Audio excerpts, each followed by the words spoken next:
नमस्कार साथियों, इस वीडियो में हम आधुनिक मनोविज्ञान के विकास की कुछ महत्वपूर्ण घटनाओं को समझेंगे। तो चलिए शुरू करते हैं। सबसे पहले हमें याद रखना है 1879 में विल्हेम वुंट ने लिप्जिग जर्मनी में मनोविज्ञान की प्रथम प्रयोगशाला को स्थापित किया था। हमने मनोविज्ञान के अंतर्गत पहले वीडियो में भी इसके बारे में विस्तार से बताया था। आपको याद रखना है 1879 में विल्हेम वुंट नामक मनोवैज्ञानिक ने लिप्जिग जर्मनी में मनोविज्ञान की प्रथम प्रयोगशाला को स्थापित किया था। अगली घटना है 1890 की। इसमें यानी कि 1890 में विलियम जेम्स ने प्रिंसिपल ऑफ साइकोलॉजी नामक पुस्तक को प्रकाशित किया था। यह भी आपको याद रखना है। 1895 में प्रकार्यवाद की स्थापना हुई। यह मनोविज्ञान की एक व्यवस्था के रूप में है। क्या है व्यवस्था के रूप में? प्रकार्यवाद। तो आपको याद रखना है 1895 में प्रकार्यवाद की स्थापना हुई और यह मनोविज्ञान की एक व्यवस्था के रूप में है। इसके बारे में हम विस्तार से एक अलग वीडियो में जानेंगे। सन 1900 में सिगमंड फ्रायड नामक मनोवैज्ञानिक ने मनोविश्लेषणवाद का विकास किया था। सन 1904 में इवान पावलव नामक मनोवैज्ञानिक को नोबेल पुरस्कार मिला। यह पुरस्कार उन्हें पाचन व्यवस्था के कार्य के लिए मिला, जिससे अनुक्रियाओं के विकास के सिद्धांत को समझा जा सकता है। आप सभी को हम बता देना चाहते हैं कि इवान पावलव नामक मनोवैज्ञानिक ने कुत्ते पर प्रयोग किया था।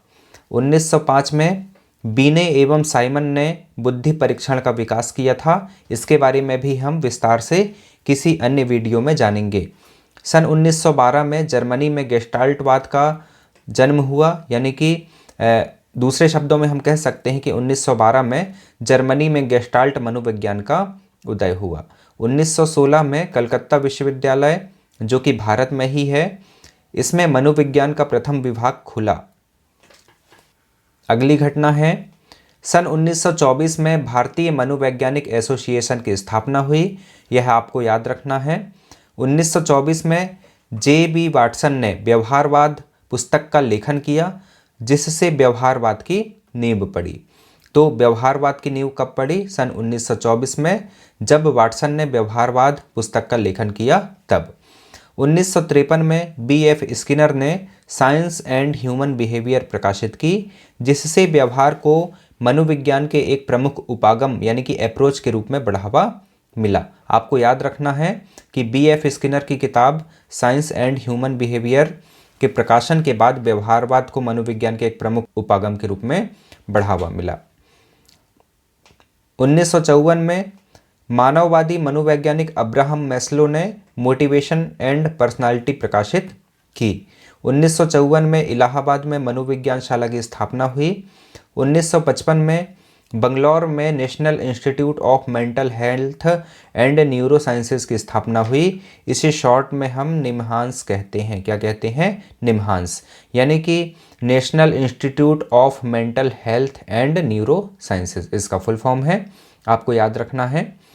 1962 में रांची में हॉस्पिटल फॉर मेंटल डिसीजेस की स्थापना हुई, यानी कि मानसिक बीमारियों से संबंधित अस्पताल की स्थापना रांची में 1962 में हुई थी।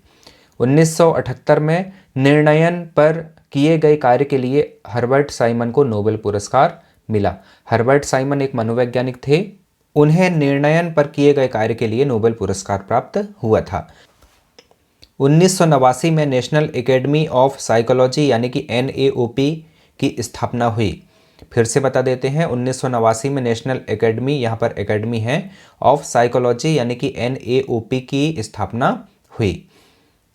अगली घटना है 1997 की। इसमें यानी कि 1997 में गुड़गांव, जो कि हरियाणा राज्य में है, में नेशनल ब्रेन रिसर्च सेंटर यानी कि NBRC की स्थापना हुई थी। NBRC का फुल फॉर्म है नेशनल ब्रेन रिसर्च सेंटर। इसको हिंदी में हम कहेंगे राष्ट्रीय मस्तिष्क अनुसंधान केंद्र। NBRC का फुल फॉर्म क्या है? राष्ट्रीय मस्तिष्क अनुसंधान केंद्र, जिसको अंग्रेजी में नेशनल ब्रेन रिसर्च सेंटर कहते हैं। तो साथियों, हमने इस वीडियो में आधुनिक मनोविज्ञान के अंतर्गत कुछ महत्वपूर्ण घटनाओं को देखा कि वे किस सन में घटित हुई थीं। अगले वीडियोज़ में हम अन्य घटनाओं के बारे में भी विस्तार से जानेंगे और मनोविज्ञान के अंतर्गत जो महत्वपूर्ण उपागम हैं, जो महत्वपूर्ण सिद्धांत हैं, उनके बारे में भी जानेंगे। जय हिंद।